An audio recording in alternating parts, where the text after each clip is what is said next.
Berbicara tentang politik tentu berakhir pada pembicaraan kekuasaan. Ketika seorang ingin mendapatkan posisi di dalam partai politik, itu berbicara tentang kelanggengan kekuasaan seperti itu.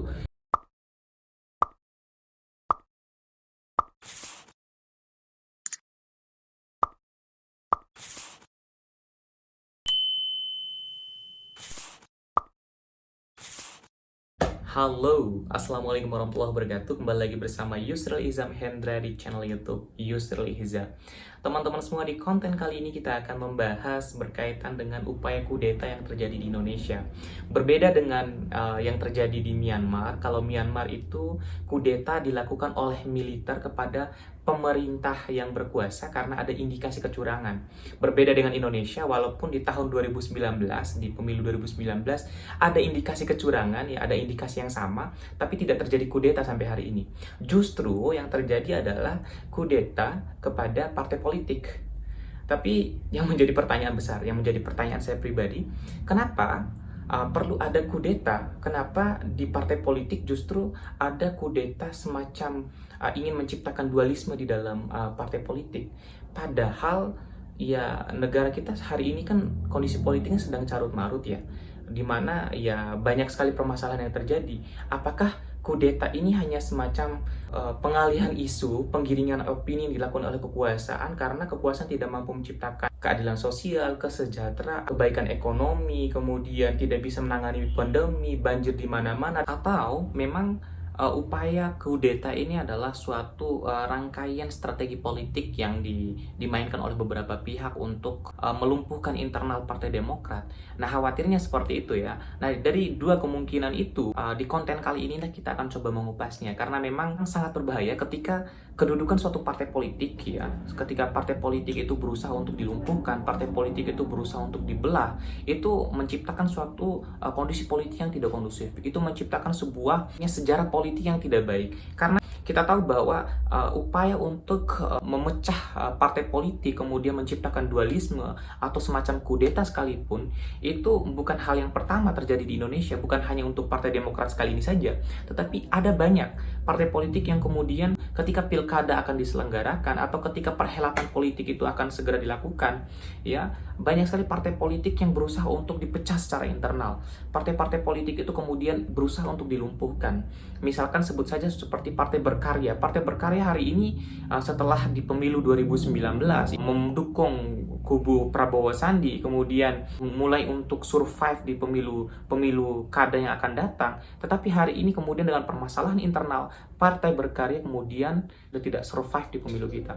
Kemudian ada Partai Golkar sebelum itu ada banyak sekali partai politik. Nah, maksud saya seperti ini teman-teman. Upaya untuk memecah atau melakukan kudeta kepada AHY dengan membuat dualisme di dalam kubu Partai Demokrat ini bukan langkah pertama yang dilakukan oleh orang-orang yang memiliki kepentingan politik. Ini semacam sebuah kebiasaan yang dilakukan oleh beberapa pihak untuk melanggengkan kedudukan politik mereka. Kalau menurut saya pribadi, ini sebuah tindakan yang tidak sportif ya. Tindakan yang memang tidak bagus untuk kesehatan politik kita. Karena tentunya di antara partai politik itu harusnya saling mensupport. Kita tahu bahwa Partai Demokrat ini adalah partai yang 10 tahun pernah menjadi partai penguasa di Indonesia ketika di zamannya Pak SBY. Dan ketika Partai Demokrat menjadi partai penguasa di Indonesia, yang paling gencar untuk melakukan kritik masukan kepada kekuasaan itu Partai PDIP. Nah, hari ini posisinya diputar. Partai PDIP menjadi partai penguasa di Indonesia, kemudian Partai Demokrat berada di luar kekuasaan dan menyatakan tidak ingin masuk ke dalam kekuasaan, berbeda dengan partai yang memang harusnya oposisi kemudian bergabung di dalam kekuasaan. Harusnya kedudukan-kedudukan partai yang seperti ini itu harus kita dukung. Partai itu harus memang berada kuat di luar maupun di dalam kekuasaan.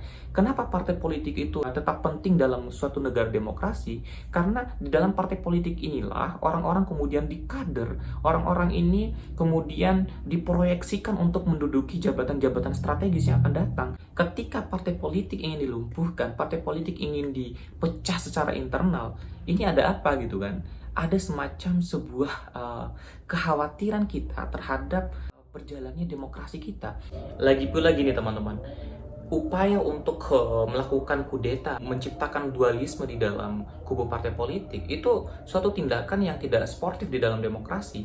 Kita harusnya mendukung partai-partai itu berkembang dengan baik, partai itu survive sehingga tercipta suatu kondisivitas di dalam politik, tercipta sebuah sirkulasi kekuasaan yang baik. Kalau hanya monoton kekuasaan itu dipegang oleh partai politik A saja, itu sama saja tidak ada sirkulasi politik yang baik, dan itu tidak mencerminkan demokrasi yang baik, karena demokrasi itu mengamini adanya suksesi kekuasaan, adanya sirkulasi kekuasaan, adanya peralihan kekuasaan dari si A ke si B gitu loh.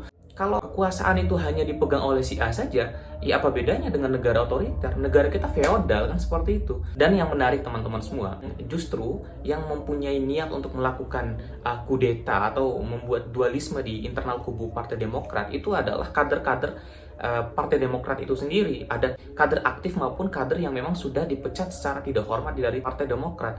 Tetapi terlepas dari orang-orang itu mungkin karena sakit hati kah atau seperti apa, tapi yang sangat menarik perhatian saya pribadi, kenapa harus ada keterlibatan pihak dari dalam kekuasaan, kan seperti Pak Muldoko ya. Dari beberapa artikel yang saya baca, Pak Muldoko itu punya peran juga dalam upaya kudeta yang dilakukan di kubu internal Partai Demokrat.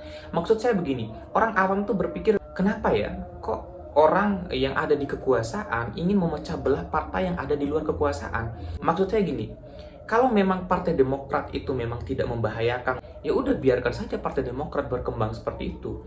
Atau mungkin asumsi saya berlebihan ya. Oke lah, misalkan itu hanya tindakan personal yang dilakukan oleh Pak Muldoko sebagai kepala staf kepresidenan hari ini, tetapi labeling kekuasaan, kekuasaan yang ada di belakangnya itu tidak bisa dilepaskan gitu loh. Semua gerak-gerik dari Pak Muldoko itu bisa juga diasumsikan sebagai gerak dari pejabat negara, walaupun dia sampaikan tidak ada keterlibatan Pak Jokowi, tidak ada keterlibatan kekuasaan hari ini.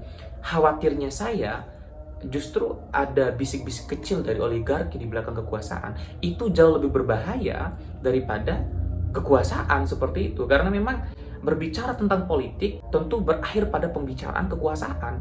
Ketika seorang ingin mendapatkan posisi di dalam partai politik, itu berbicara tentang kelanggengan kekuasaan seperti itu. Karena hari ini Partai Demokrat itu adalah salah satu dari dua partai politik yang berada di luar kekuasaan.